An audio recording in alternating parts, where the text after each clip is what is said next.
Menteri Koordinator Bidang Kemaritiman dan Investasi Luhut Binsar Panjaitan meminta para kepala daerah dalam wilayah PPKM level 4 Jawa dan Bali untuk mengevaluasi tingginya angka kematian.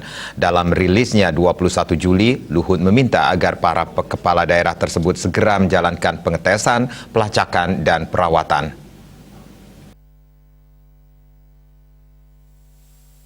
Dalam rapat koordinasi yang dilaksanakan secara virtual bersama para pemimpin daerah se-Jawa dan Bali beserta sejumlah menteri terkait, Luhut mengatakan pelaksanaan testing, tracing, dan treatment ini diminta bisa segera dieksekusi sebagai mitigasi kemungkinan lonjakan setelah Idul Adha selama 2 minggu ke depan.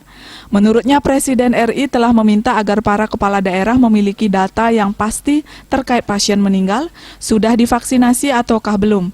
Dirinya menambahkan bahwa ketersediaan oksigen, penanganan oleh rumah sakit, akses kepada obat juga harus mendapatkan perhatian. Dirinya menegaskan bahwa pemerintah harus fokus menurunkan tingkat kematian yang telah mencapai lebih dari 1.000 orang.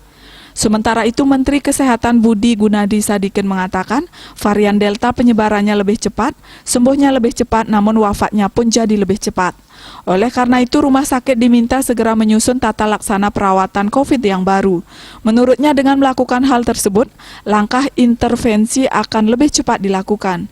Mengenai langkah intervensi, Menkes Budi meminta fasilitas kesehatan di daerah agar dapat menyediakan data, di antaranya apakah pasien meninggal sudah divaksin lengkap atau belum, perbandingan jumlah pasien komorbid, data pasien meninggal pada tahap badai sitokin atau sebelum, dan apakah sebelum meninggal sudah mendapatkan bantuan oksigen atau belum.